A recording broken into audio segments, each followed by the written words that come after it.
Hello Creepy Cassettes, welcome to Creepy Cassette, your place for horror in reality and beyond. I'm your host Dee, and if you like this sort of creepy, crawly content, please smash that like button, the subscribe button, and the notification bell so that you'll know every time I drop another video. It may both surprise and horrify you to know that the Astroworld 2021 disaster was not the first of its kind. It actually joins a long list of tragedies occurring at concert. Today, we are going to talk about some of those situations. From another crowd crush to one of the largest fires in nightclub history, here are 5 of those incidents.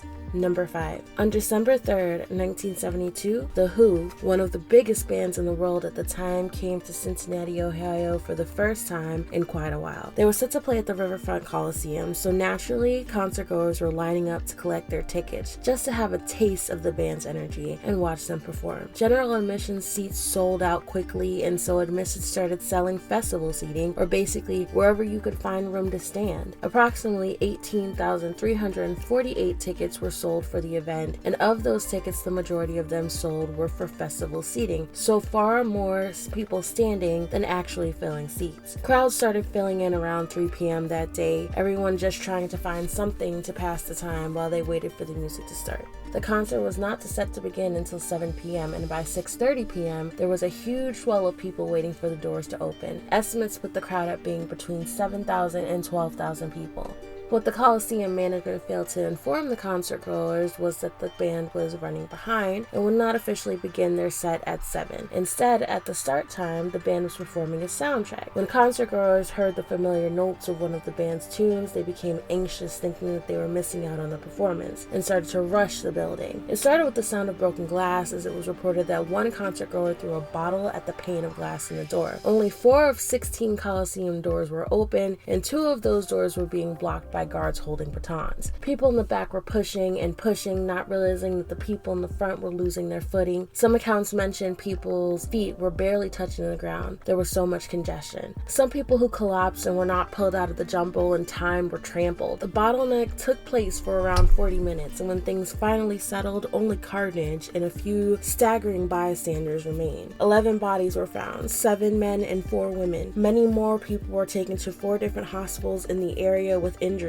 An account from one nurse who treated the injured mentioned footprint-like injuries, multiple contusions, and hemorrhages. The Who's manager, Bill Kerbishley, decided against notifying the band of the incident and instead allowed them to begin the concert at 8:10 p.m. His reasoning was to avoid potential rioting should the show not be allowed to continue. Many of the concert goers had no idea what happened until the performance was over, but I'm certain it was a shock for those who were uninjured and able to attend the show. Number 4. 12,000 people gathered at the Indiana State Fair on August 13, 2011, in anticipation of a performance from Sugarland. Just as Sarah Bareilles, who was opening for the pop country duo, was leaving the stage, the temporary roof set up over the stage fell, and with it, lighting and sound equipment. As a result of the crash, 100 people were injured and 7 people died. 4 died at the scene, and another 3 succumbed to their injuries hours to days later in the hospital. An investigation into the incident determined that some bearings in the stage were not secured properly, so when a wind gust between 60 and 70 miles per hour blew the roof top, the rig caved in on itself. On top of the technical issues, there was no real evacuation or safety plan in place in the event of severe weather, and the stage did not meet industry standards. The standards at the time being that there should always be a safety plan in place for the sorts of extreme weather occasions. Executive Director of the Indiana State Fair, Cindy Hoy, called a meeting at around 8 p.m. to discuss how to proceed with the show. Her initial plan was to postpone the performance until the storm passed.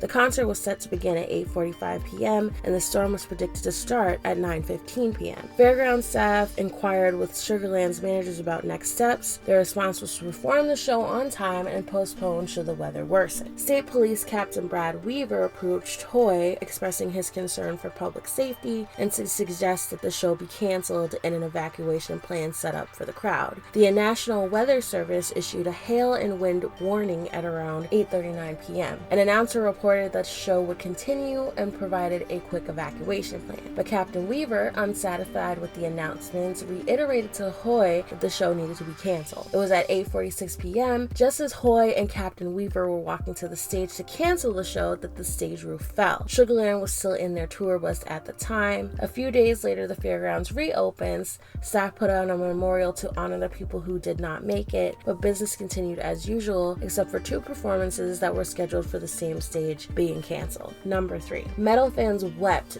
December 8th, 2004, when Damageplan and ex-Pantera guitar legend Daryl Dimebag Abbott was shot and killed at the Alrosa Via Club in Columbus, Ohio. The gunman, Nathan Gale, killed 3 other people that night using a 9mm semi-automatic handgun that he had even managed to reload at one point during the shooting. He was eventually gunned down by brave police officer James Niggemeier. The night of the concert, Gale was seen loitering outside the club. He was approached and asked what he was doing. He advised that he was only there to see Damageplan and did not have interest in the opening acts. When the group started their first song, he ran onto the stage, said something about Pantera, and then shot Abbott at close range. Then he turned the gun on the crowd. He ended up killing one of Damageplan's head of security, Jeffrey Mayhem Thompson, who had tackled Gale. Also ended up killing Aaron Hulk, a club employee who had attempted to restrain the gunman, was also killed. Restraint must have been somewhat complicated because the guy was 6'3" and 250 pounds. The last person to perish at the hands of Gale was a fan named Nathan Bray,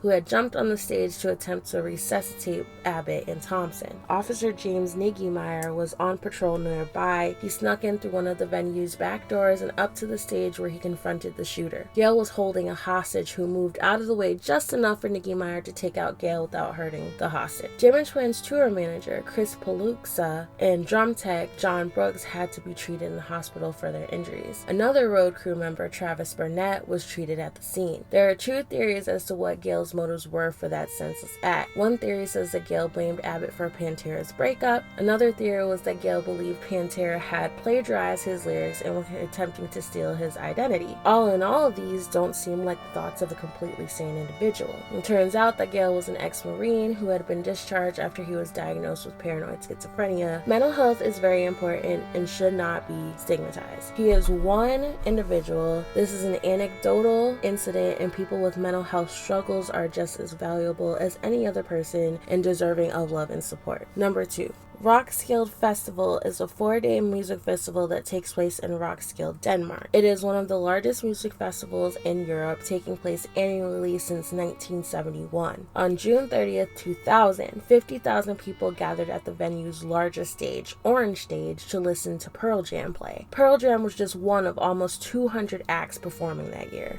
It's thought, due to some technical difficulties with the speakers in the back of the venue, that the crowd pressed forward, growing more aggressive. It had rained that day, so much so that the vendors were running out of boots and people were using plastic bags to cover their shoes, which couldn't be very helpful in staying upright in the mud. Mosh pits formed, people were slipping, being trampled, stood on, crushed, unable to get back up. Security staff noticed something was wrong when it took 2 people to pull just one concert goer to safety. After 45 minutes of chaos, they decided to shoot a message up the chain to the band's manager, and the message made its way to Pearl Jam's frontman, Eddie Vedder. He asked the crowd to take 3 steps back on the count of 3, and people complied. At the end of it all, 8 young gentlemen between the ages of 17 and 26 were deceased, and 43 other people were injured. The incident almost caused the end of Pearl Jam, as the band dabbled with the idea of disbanding after the event. However, they are still together, and even issued a statement of the 20-year anniversary of the incident, memorializing those who didn't make it. Number 1. West Warwick, Rhode Island, February 20th, 2003. 468 people gathered to watch the 80s band Great White perform at the Station nightclub. It's one of the deadliest fires in nightclub history. Just a few seconds into the band's opening song, Desert Moon, the Gerbs, or cylindrical pyrotechnic fireworks, ignited some flammable acoustic foam. Great White's tour manager was the one who set off the 4 Gerbs, each flanking the stage. The flames flames quickly crawled up the back wall and over the drummer's alcove. The foam had been set up to dampen the sound. The gerbs were called 15 by 15s as they were supposed to fizzle for 15 minutes and shoot sparks 15 feet into the air. This ignited all the combustible materials nearby, causing little fires, and those little fires rained down from the 12-foot ceilings. When the fire initially started, people thought it was a controlled fire and part of the show. The band's video for Desert Moon features fire flanking the band members, but it was when the flames started licking the ceiling and black smoke billowed down onto the crowd that they realized this was no controlled fire. In this case, there was 4 possible exits in the venue, and people went for the door that was most familiar, the entrance. The entrance door required going through a small hallway, which was quickly blocked off by panicked people trying to escape. The fumes coming from the acoustic pads were a mix of hydrogen cyanide and carbon monoxide. Just a couple of breaths and people would lose consciousness. Between the crush of people trying to escape, the fumes, and the fire of itself, 100 people were dead by the end of the incident. That's dark. This was another dark one. So I want to know, what was the last concert you went to? Did you have fun? Let me know in the comments below, and I hope to see you for the next one. Take care, guys.